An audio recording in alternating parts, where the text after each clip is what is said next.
This is Real Estate This Week with Stephen Gasque. 17 years on air and online, helping you succeed in buying, selling, and investing in property. The best real estate strategies out there, just for you. Welcome to Real Estate This Week. Hi again, I'm Stephen Gasque, and I'm delighted you're here as we look at what's happening in real estate right now and what it means to you. Cutting-edge information from the 26 Midyear Housing Forecast from John L. Scott Real Estate, which has more than 100 offices in the states of Washington, Oregon, Idaho, and California, and also over 3,000 broker associates. Joining us now is Lennox Scott, Chairman and CEO of John L. Scott Real Estate, a family-owned company that this year celebrates its 95th anniversary. Lennox, welcome to Real Estate This Week. Well, thank you, Steve, and it's always a joy to be together with you. And I just appreciate you keeping the conversation alive and about education, what's taking place in the real estate industry. Well, thank you, Lennox. That means a lot to me. And let me just point out that John L. Scott Real Estate looks at all the data of every real estate market for buyers, sellers, and investors every single day. And right now, I'd like to talk about the compilation of that data in your 26 Midyear Housing Forecast. 5 key concepts for today's housing market. And I'd like to begin with asking you about number 1, AI voice-activated home searches. Lennox, tell me, has AI really become a big part of real estate? We call it now the AI everything world. Everything is going to be AI infused. And we are just proud to offer this on the front page of our website, johnlscott.com. And each of our broker associates, our 3,000 broker associates, they have it on the front page of their website. And what AI home search does, I came up with a phrase, what you ask is what you see. And it's going to be a whole new dynamics of search. It's just going to show you the nuances that you want in a property. And right now, MLSs might have 50 items that you can put in your listing input form for showing a home online. In the future, it's going to need to be supersized with AI parameters. For example, is there a fenced backyard for a pet? You know, that's an AI search item that may not be evident on most listings as they come up in the MLS. But this is a transition of AI-infused search parameters. So when you do your voice-activated AI, it will bring those properties up with those nuances that you're looking for. Oh, Lennox, this is wonderful because as we know, searching for data on real estate can be complicated, but if you can just form it into a question, you can get your answers. Well, you sure can. And we know search is just one of the 13 items when you're trying to purchase a home. But it is one of those items that our buyers have energy for. They have so much energy. They're looking every day. They're seeing what's news is coming on. They're going to open houses because you can just ask in the future AI, I want to see all homes that are open today. So they can just tour the neighborhoods. Steve, one thing we found out through our research is that 80% of buyers already know the selected area they want to live in. They used to live there, they currently live there, they know someone that lives there, they perceive they want to live there because it's close to family and friends and work and everything. And so that's why online search has been so valuable, and open houses for that matter, because people know the area they want to go to, and now they can express themselves more with the nuances that really would attract them to a particular property. Lennox, that is wonderful. And one last question about the AI. When I go to a John L. Scott open house, will I soon see a 6-foot computer display with an AI character on it, or will it still be a live real estate agent? Well, definitely it'll be a live real estate broker associate. And our value add is consultation, personal representation, and negotiations. Those are our three primary value add that we focus on for individual clients. We partner with our individual client, whether it be a buyer or a seller, as their personal representative. For buyers is to help them buy the right home at the right price. Even though they may see the home on the internet, is it at the right price and really the right home for them of what they've consulted with us about? And with sellers, we partner with our sellers as their personal representative to showcase their home in the best light to get the best price. Oh, that's So wonderful. nothing has changed in our industry. It's just the speed and the customization for that individual person. And now, Lennox, you and I have talked many times, and sometimes the market in your area is considered to be surge, frenzy, extreme frenzy in terms of sales. What is it now and why? Well, we have a sales activity intensity indicator, a trademark item to John L. Scott Real Estate, where we measure the market based on the percentage of homes that go under contract within the first 30 days. Because your best chance to sell homes is the first 30 days on the market. Best chance to sell at the highest price. Because it's all about the backlog of buyers waiting for that next property to come on the market. Now, when, of course, back during the COVID timeframe, when we had 3% mortgages, we were at extreme frenzy. And I had to come up with a new category called Uber frenzy. It was so homes were selling over the weekend. Well, we've settled back down to more of a normal historical market, where the month supply are now in the 2 to 3 month supply, and maybe in the outlining areas, the upper ends more towards 4 months and a little bit higher. So buyers do have a greater selection, the buyers that are in the marketplace. So two things here. Lawrence Yun, the chief economist of the National Association of Realtors, I asked them the question. I said, how many transactions nationally for existing homes were there on a yearly basis before COVID? And the average was around 5.3 million a year. Well, this last 4 years, we're at 4 million transactions, 25% fewer transactions taking place nationwide. Now, part of that is there's just less supply coming on. But the other item is with the higher interest rates than 3%, there's been an adjustment into the market because homes appreciated so much during those low interest rates market and job growth markets. They appreciated so much that now with higher rates, the monthly payments are definitely higher than where they were just a couple of years ago. And Lennox, next on your list of the 26 mid-year housing forecast explains some of the reasons for today's market. Can you tell us those? Yes. So job growth is the number one key indicator to a strong housing market. And for many, many, many years, we had very strong and almost extremely strong job growth, especially during those 3% mortgage rates. And the economy is really going, lots of building going on, lots of commercial activity, everything taking place. Well, the last 2 years, job growth has come down to basically flat in many of the Northwest real estate markets. We're in the markets of Washington, Oregon, Idaho, and just over the border into the Siskiyous of California. So job growth has gone flat. So instead of it being a 3% job growth every year, we're now at basically no job growth. And so we need to absorb that. The next indicator, of course, is interest rates. And interest rates to me are just a kicker one way or another. Right now, interest rates are elevated from where they were a couple years ago. They're probably right where they normally would be, but it's just the transition of going from 3% now into the mid sixes for that.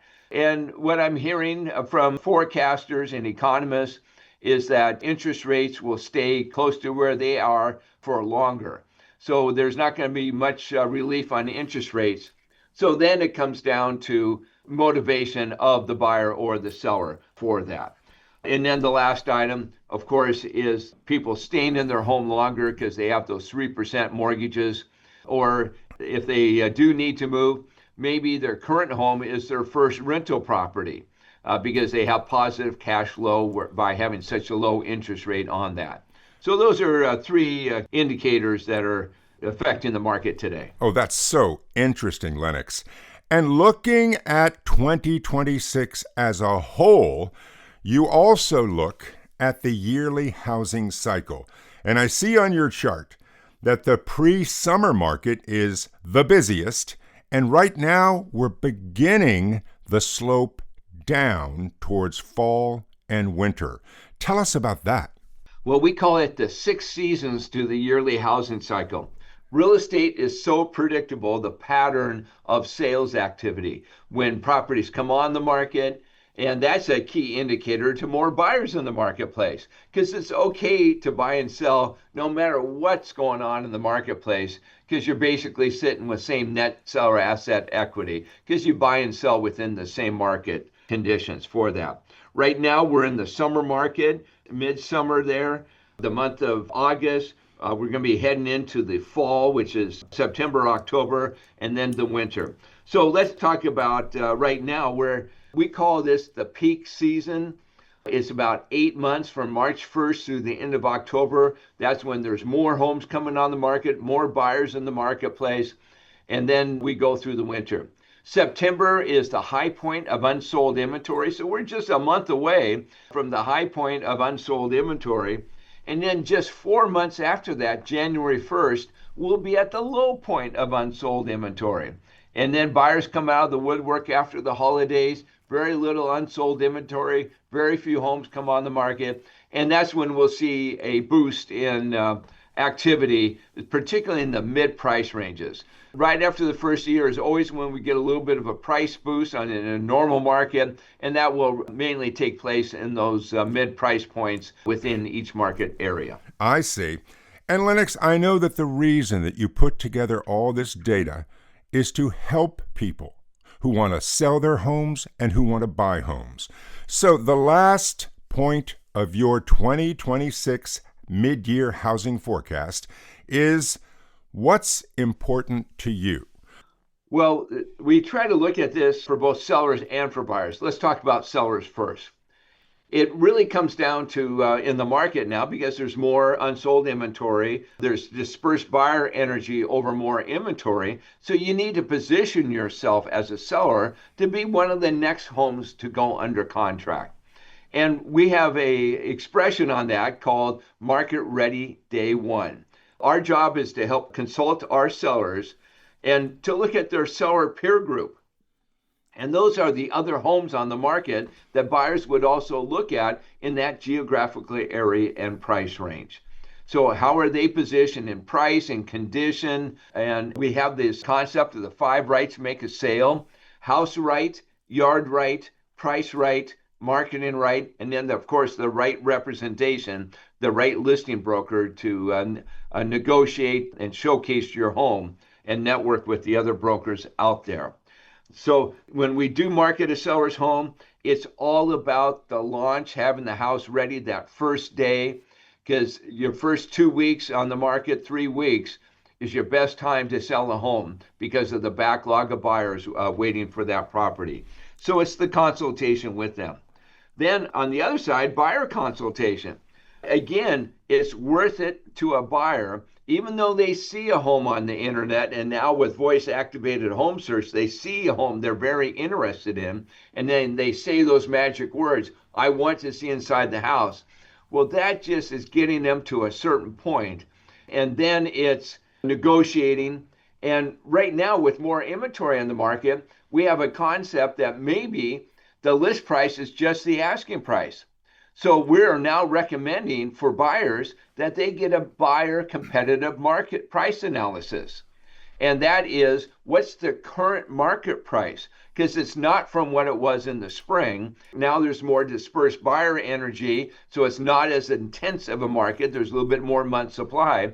So it's the buyer representative doing a market analysis on the price, so that they can negotiate with that listing broker who's representing that seller to find out what the right price is. For sellers, it really is going to come down to motivation. Do they need to sell or do they want to sell? They need to sell if they have the financial capabilities within the price to get to the market price. They can get their home sold in today's market. They're more motivated. The want to sell, it really is going to come down to where are they going to and what's their timing, what's their reason for moving. But also we looking at their destination market. What's going on in the destination market of where they're moving to? Is that a healthy market or is it a surge market? Probably it's a healthy market, just like their current one here. And so then they can buy right there and then sell right here and get into motion, be able to move forward with what their dreams and plans are for the next phase of their life. Interesting. And so, Lennox, let me run by you an old real estate saying, which is, it's better to buy real estate and wait than to wait to buy real estate. So tell me, is this a good time to buy a house in your area and across the country? Well, everybody gets a house right now because there's enough inventory on it. You might be in the second look market, looking at homes that have been on for a little bit and do your price analysis to find out what their current market price is for that property. Or you're going to be looking at a home that just came on the market, and you might be one of the few bringing an offer in, so you can get your contingency clauses in there and inspections, evaluating the property. You still want to be fully underwritten ahead of time because that creates certainty for that seller to accept your offer at market price or what you want to bring your offer in at. So it is a good time. There's selection, availability, and the sellers understand the current market conditions have changed from where they were just a couple years ago. So it's a more balanced market. And another real estate saying, this one for sellers. The goal is to sell your house in the minimum time for the maximum profit. With that in mind, is this a good time to sell your home? It sure is. If you have the motivation to sell and buy right where you're moving to and sell right here, you're going to be the one in motion. And why would you wait down the road? The forecasts are for interest rates to stay currently where they are. So there's not an advantage to wait on that. You know the current situation. You can get your home sold today. Homes are selling. So there's no holdback in wanting to move forward in today's market. And one last question for you, Lennox. What do you see coming down the road in late 2026 and 2027? Well, I'm feeling like they're going to get the situation figured out in the Middle East. Oil prices will come down. That will lower down inflation, so we'll come back off some of those items. The economy's moving, and it'll show up in better numbers once the inflation comes down and the public will feel what's happening. And Steve, we saw this in reverse on the other side. When the tariff talk happened, we had a great 2 months before the tariff talk, and that took some of the momentum out of the marketplace. Same on the government shutdown, same on the Iran conflict that we're currently involved with. But once they get complete, the market rebuilds its momentum, and that's what's going to take place coming up ahead. We're very excited, very bullish on the residential market, and it's just reformulating, setting a new basis to go forward from here. That sounds absolutely wonderful. And Lennox, I really want to thank you for being on the show today and explaining John L. Scott Real Estate's 26 Midyear Housing Forecast. Great information. Well, thank you, Steve, and all the very best to you in the months to come. Thanks, you too. Lennox Scott, Chairman and CEO of John L. Scott Real Estate, a family-owned company that this year celebrates its 95th anniversary. John L. Scott Real Estate has more than 100 offices in the states of Washington, Oregon, Idaho, and California, and also over 3,000 broker associates.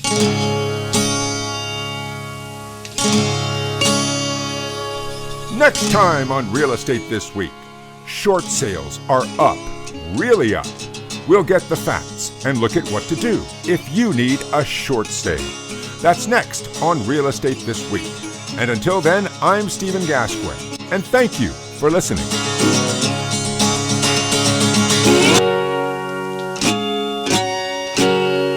A brand new episode of Real Estate This Week with Stephen Gasque drops every weekend, everywhere. And you're invited to listen, subscribe, and follow us. Just look for Real Estate This Week with Stephen Gasque. The best real estate strategies out there, just for you.